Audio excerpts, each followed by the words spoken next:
Hello, with Android Pit, I'm sitting here at the Nokia booth at MWC 2017, and next to me is Cedric Hutchings.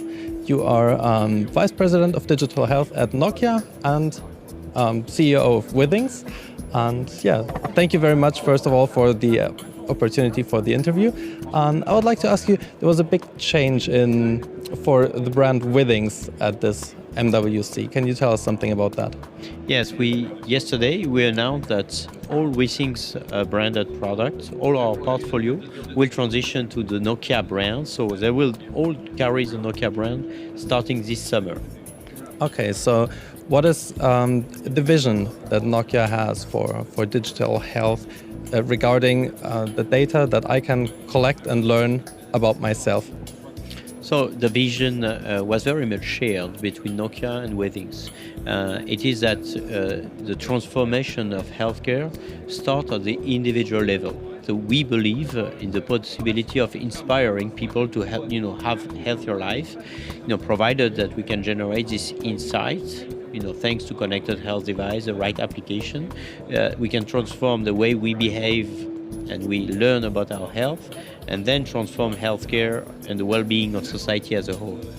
So how could that look like for a society? For example, the spread of diseases and possibility to, for example, a flu epidemic or something like this, for an early detection or for also countermeasurements? Mm-hmm.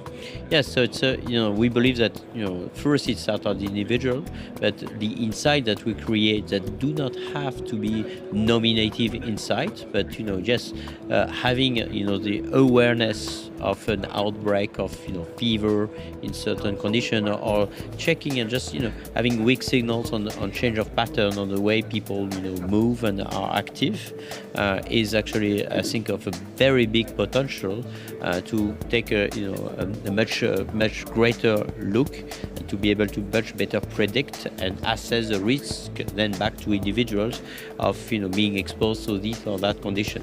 That can be very well taken care of using anonymous data, but that will benefit back to individuals.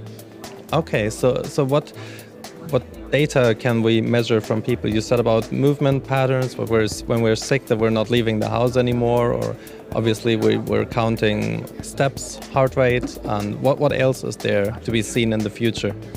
Yeah, so we are very active also on the sleep monitoring. As you know, we have in our portfolio thermometers. So very basically, we used and we can aggregate anonymous information about fever outbreak.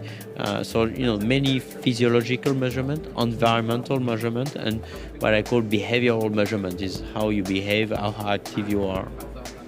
And regarding outbreaks in an entire population, how could such a scenario look like? I mean, the data of the people is obviously very private, but also it needs to be spread in some way to, for example, governmental organizations, healthcare organizations that will then introduce countermeasures. And yeah, how could such a scenario look like? I think it's not that simple. It does not exist today, but it requires that there are third parties that can aggregate anonymous information. For the use case we described here, we do not need to know that this or that specific individual has this condition. We need to be able to aggregate information and, as you say, to convey it to different agencies, different institutions. So I do think that it's not a very big challenge. It's not a technical challenge, it's more of an organizational challenge. Yeah. How does that, or what is the impact that this has on our lives? If we, for example, through social network connections, we know which people we get in contact with, and we could theoretically get an information of how much of a risk it is for us with our health conditions to meet them with potential health conditions or flus or something that they might contain. So the impact that this has on our lives is we know much more about our health.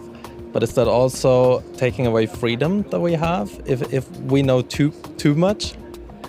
I don't think so at all. I mean, I don't think that knowledge and awareness limit freedom. It's quite the opposite. I think that if you do things with more awareness, with more knowledge, you are more free.